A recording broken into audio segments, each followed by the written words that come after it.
can they also come out to now apologize to Peter Obi?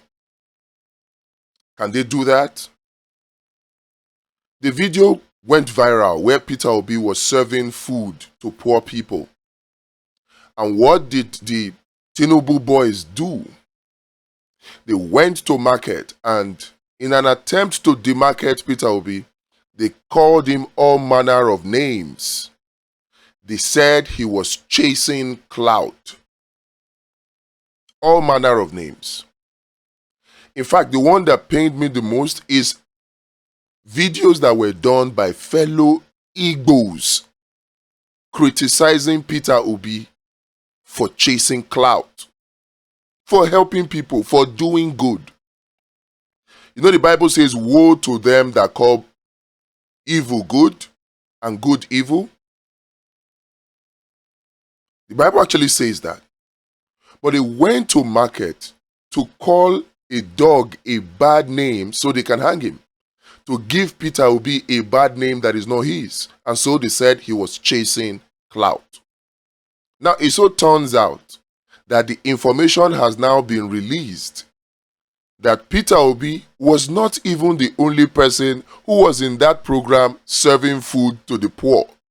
You also have an APC senator, Izunazu, in that program serving food to the poor. And guess what? It also turns out that it was a program designed to celebrate the birthday of a reverend father, where they were doing role play, switching roles, where the rich were made to serve the poor. And Peter Obi is one of the rich that complied. Now that the truth is out, can you all now come and apologize to Peter Obi? You must do videos, oh. You must do videos the way you did videos, the way you did posts, to call Peter Obi a bad name, to demarket him. You must now come out, now that the truth is out, to say you were wrong and apologize to him. Woe to them that call evil good just for their pocket's sake. You would expect that a leader that behaves the way Peter Obi behaved will be given accolades. But no. What am I saying? Nigerians know who Peter Obi is. No amount of propaganda that you cook up against him will change the minds of Nigerians. Nigerians know that Peter Obi is the only empathetic leader that has empathy, compassion, that cares. Is only Peter Obi. Now forget that this was just a role play where the rich were made to serve the poor. That is who Peter Obi is. And Nigerians know it. Now for the election, we know that in a free and fair election, Peter Obi wins hands down. And that is why what we need to focus on is not your propaganda. You're trying to demarket Peter Obi. That's not what we are focusing on.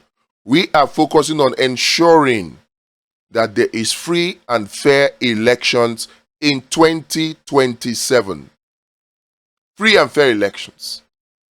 Demarket Peter Obi all you want. It's a bubble. Your bubble will soon burst. Nigerians know the truth.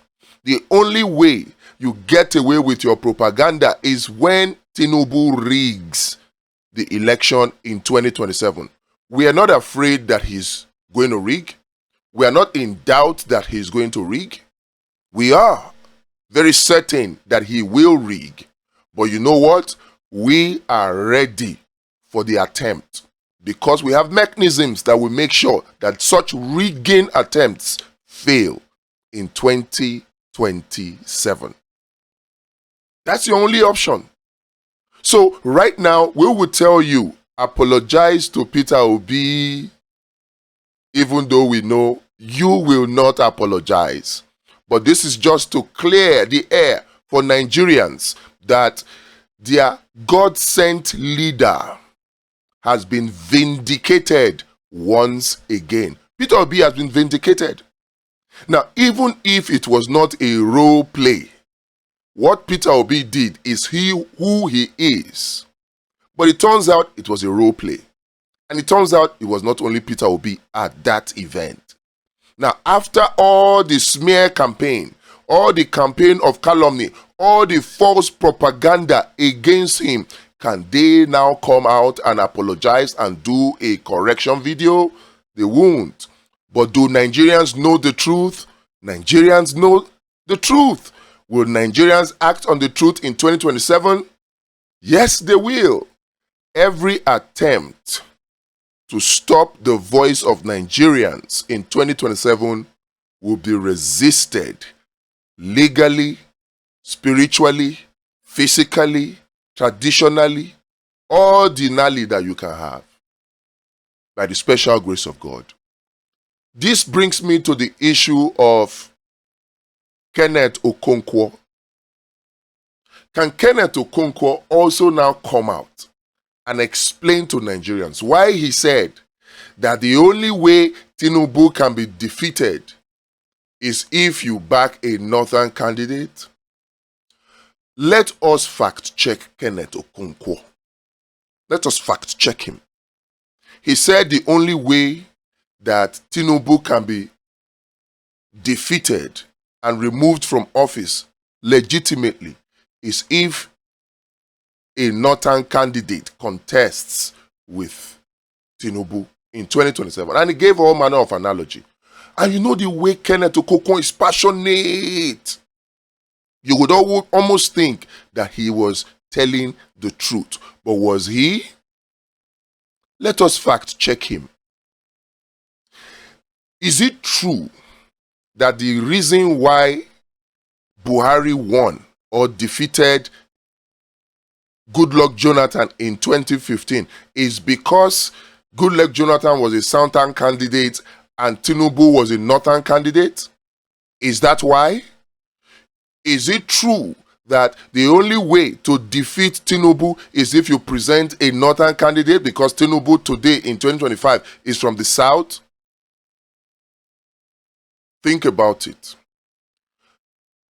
What Kenneth Okonkwo fails to realize, and what Nigerians must remind him, we must remind him, is that two things were responsible for the victory of the coalition, the APC, that brought Buhari in 2015. Two things were responsible, and those two factors, are they available today? What are the two factors? Number one, you had a President Goodluck Jonathan that was not hell-bent on rigging the election. At least, all of us Nigerians agree that to some extent, the election of 2015 was free and fair. We all agree to that extent. Now, the election of 2015 is free and fair. And two, you had a president who was not hell-bent on rigging the elections. Those two conditions, can we say the same about Tinubu and the 2027 elections? Is Tinubu willing to allow INEC to conduct free and fair election? Is he? Will INEC conduct free and fair election? Will there not be glitches? Now, if there was free and fair election, like there was in 2015, will Tinubu win? The answer is no. Let us set this record straight. In 2015, despite the fact that the election was free and fair, if the APC had another candidate like Atiku, do you think that APC would have defeated Jonathan in 2015? despite the assumed free and fairness of the election of that year. Now, come to 2027. Do you think that in a free and fair election, if the candidates were now Atiku versus Tinubu, do you think that Atiku will win? Let's not joke. Let's not joke. Let's not allow one individual to put his personal ambition above the interest of a full country. Atiku is one among over 220 million Nigerians. The interest of the whole should be put above the interest of Atiku. And this is a strong message to all of you that are selfishly pushing Atiku to run, that are selfishly refusing to tell him the bitter truth that he needs to stand by, to sit this one out till 2031 to support Peter Obi. If the elections in 2027 were free and fair, and Atiku is the candidate against Tinubu, Atiku will lose. And if the roles were reversed, if the candidate against Tinubu in 2027 is Peter Obi wins. Now, all of this is dependent on whether the election of 2027 is free and fair or will be free and fair. Indications right now are that Tinubu is not interested in a free and fair elections. And that is why I don't want to get distracted with all of the propaganda. Those who came out with the propaganda, who are in a life and death mission to demarcate Peter Obi, despite all of his good qualities. I am not distracted by their activities because I know that Nigerians know the truth. What is important for me and should be important to every well-meaning Nigerian is how to ensure that the 2027 elections are free and fair.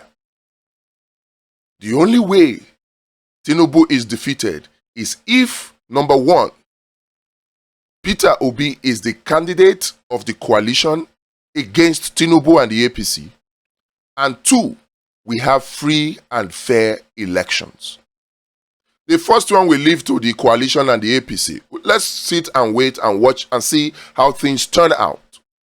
But for the second part, you and I have a task to ensure free and fair election so that we can expose the lies of people like Kenneth Okonkwo and the lies of the people who went to market saying that Peter Obi was chasing clout for doing a good deed.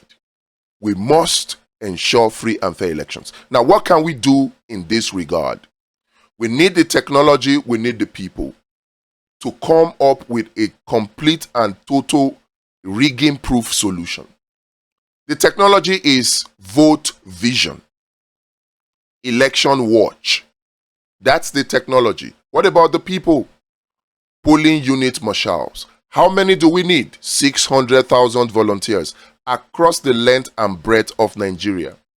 With this alone, we can guarantee 100% transparency of the elections in 2027. So transparent that INEC will have no way to manipulate it, that the court will have nowhere to stand but to defend the true mandate of the people. The question now is, what are you going to do as a Nigerian? Will you allow yourself to be distracted by all these smear campaign and campaign of calumny, smear propaganda against Peter Obi? Or will you take action to ensure that the election is free and fair so that the will of the people can be truly seen or have its way? The choice is yours. Links are in the description. We are waiting for your decision.